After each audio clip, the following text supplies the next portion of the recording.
Hey friends! Waving hand, welcome back to the channel. Today, we're diving into something super exciting: how to bring modern elegance and pure luxury into a small space. Yes, you heard that right. Small spaces can be grand. Sparkles.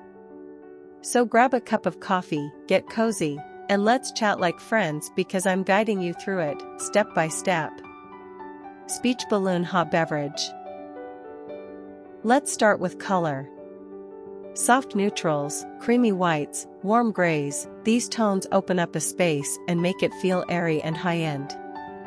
If you're into drama, a touch of black or deep navy can add that luxe feel without overwhelming the room. What's your go-to color vibe?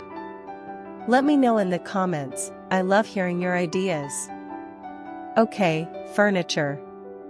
Here's a tip: go for pieces that are sleek and elevated on legs.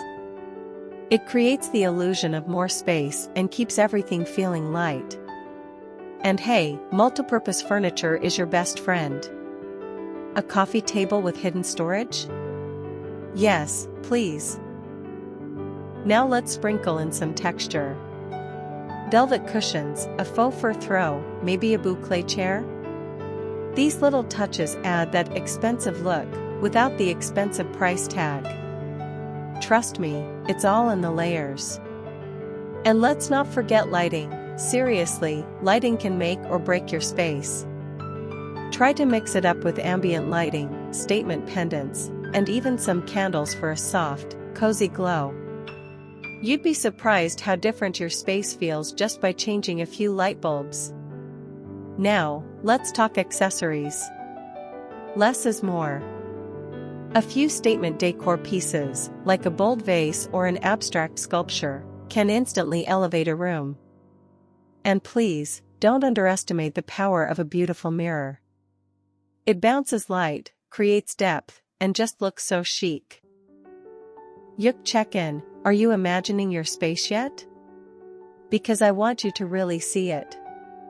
You don't need a mansion to live like royalty. It's about style, not square footage. Before we wrap up, here's a challenge. Pick one corner of your home this week, just one, and give it a mini makeover using these ideas. Declutter, add a little luxe touch, maybe a new lamp or pillow. And if you do it, share a pic in the comments. I'd love to see what you create. Alright friends, that's it for today's cozy design chat. If you found this helpful or inspiring, give it a like and don't forget to subscribe. We've got so much more design magic coming your way. Until next time, stay stylish, and remember, a small space can hold big luxury.